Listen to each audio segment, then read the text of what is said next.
Hi everyone, Andy here at Spymaster Gaming. Welcome back to the channel and a very warm welcome if it's your first time joining us. First off, apologies for those of you who've been watching for a while. I haven't had much output in the past month or so, but I've been very busy with work and currently in the process of moving house as well, which has meant that my stress levels have been up here and my hobby and YouTube has had to take a back seat, so apologies for that. Today's video is going to be a bit of a spicy one. Not meant to be controversial, but basically something that you should consider reflecting upon yourselves, especially if you are predominantly a Games Workshop systems player. And that is why you should consider looking outside of Games Workshop from time to time. This video has come about from a bit of sort of self-reflection I've taken over the past couple of months, but also from conversations I was having with a couple of members of a group I'm part of, where essentially they had experienced overly negative behavior from people who played Warhammer 40k towards independent game creators, independent sort of like games. And by independent, I mean anything outside of the Games Workshop community, and saying why you shouldn't be doing that for your hobby and sort of trying to dictate how people should spend their hobby time. And I do realize the hypocrisy. I am making a video on telling you what you should consider, but it is purely consideration. I'm not telling you that you should do it, but just something to consider. I'm reminded of Sideshow Bob telling people not to watch television while broadcasting on television. I will not be like Sideshow Bob and be a hypocrite. By the way, I'm aware of the irony of appearing on TV in order to decry it, so don't bother pointing that out. So, why should you consider something outside of Games Workshop? So, the main thing for me is essentially occasionally having a palate cleanse.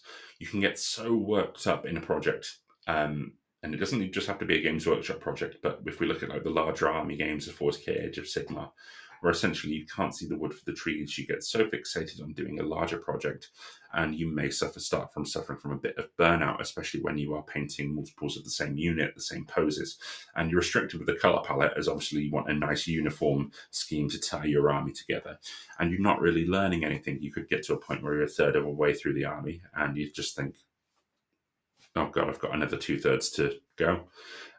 And the enjoyment goes. I mean, you may try and think, oh, okay, well, I've got a nice game to look forward to at the end of it. But what if you never get there? What if you never finish that army? And I think that's where it's important to look outside of Games Workshop just occasionally, so you can sort of rehome your focus later on. And I know it sounds counterintuitive. Andy, you're saying start another project, aren't you? Rather than finishing on your first project. That's terrible hobby advice. But when I mean looking outside it, I mean just say like an individual figure, so you can sort of try a few different skills and techniques, and it's not going to negatively impact your overall project that you're working on. So you can then obviously go back and you've done something a bit different just to break up the monotony of it. A good example is myself. So I recently started painting the Skaven Tide Stormcast Eternals half of the box set. Decided on my color scheme, painted about 10 Liberators, and again was starting to feel that I can't really stray from this color scheme now. I've got to keep on going with it. So what I decided to do was just kit bash and design a figure for Trench Crusade, a completely different system, which has gotten a lot of traction, and had some fun trying some different techniques. It meant kit bashing, so building it from scratch, trying some sort of like rust techniques, trying some more textures on the base and that, and all about the posing and using some green stuff sculpting as well. So it was one figure and it only took me 2 days, but it really, really sort of brought my excitement levels back up for the hobby side of it. So with that little break, I could comfortably go back to painting the Stormcast Eternals and not suffer for it. And in the meantime, like, it also put me onto sort of making me realize how good of a system Trench Crusade is. I've covered it on the channel before, but it doesn't just have to be, say, a system like Trench Crusade. It could be absolutely anything. There's so many good skirmish games where you can buy individual models for that you may discover actually like reading the rules for free. Actually, that's a really good system. I've enjoyed painting that one model. So after I finish my main project, I might try and look into that a bit more. And it is honestly worth doing, I believe. If you have a finite hobby budget, and you may think, well, I don't think it's productive to be spending any money outside of Games Workshop because it all has to come back to whether I can field it or not in my games of 40k or Age of Sigmar. I totally appreciate that. But if you think of the mental benefits overall, so you can say, try something new, you can, pick some model where it's actually not getting it wrong has no sort of real impact on your main army. And you can be a bit more creative with it as well. You're not bound by the color schemes that you've set. You're not bound by the restrictions that you've put upon yourself to make the army uniform.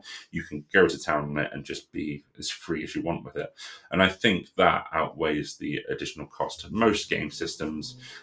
Say at a skirmish level, you've got the likes of, say, Infinity by Corvus Belli. You've got the likes of Malifaux by Weird Games. You can buy a couple of figures for that for less than £20. And it may be all you need to sort of just really, really get your sort of imagination going and thinking, well, actually, this is a pretty good system too.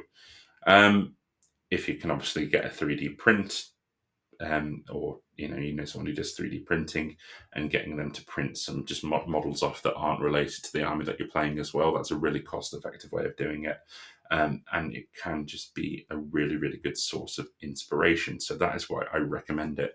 I'm not advocating giving up on Games Workshop. If you enjoy Games Workshop, that's absolutely fine. You carry on doing you play the games that you want to play. But what I am saying is, if you haven't looked outside of the systems, and you do find that in painting another model is enjoyable, it may lead you down the rabbit hole of finding a system that you may prefer over Games Workshop, especially if there is that negativity among certain elements of the community at the moment where they're saying the rules aren't what they should be and they're a bit disheartened. Well, why not consider looking at something else? I know that the lore at 40k is a really big draw, but that's not to say that other games don't have excellent lore as well. So you can go out there and just explore, and it could be a good refresh, especially if you find yourself in a rut. So it's just a bit of advice. It's not anything to be taken too seriously, and I'm not being like sort of a fanatic about it and saying you have to give up on Games Workshop. Don't you dare go back to Games Workshop. But you may find it enjoyable in the long run, and it may lead you on to something that you enjoy more than Warhammer 40k. So just something to consider. Let me know in the comments down below. Do you ever do this from time to time? Have you ever considered it? Why wouldn't you do it? What's the downside? Is it purely financial, or do you just think you don't have enough hours in the day to do hobby? And if you do have a limited time, do you just want it to be on Warhammer 40k? What stops you from looking outside of the Games Workshop systems? Let me know in the comments down below. I'd be really interested to hear what you have to say about it.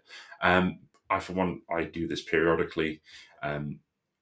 It's, again, not advocating starting a whole entire project, but just painting a single figure and working on something in between to break it up a bit. Let me know. Would you consider it? Be great to hear what you have to say. Thanks very much. I'll see you on the next one.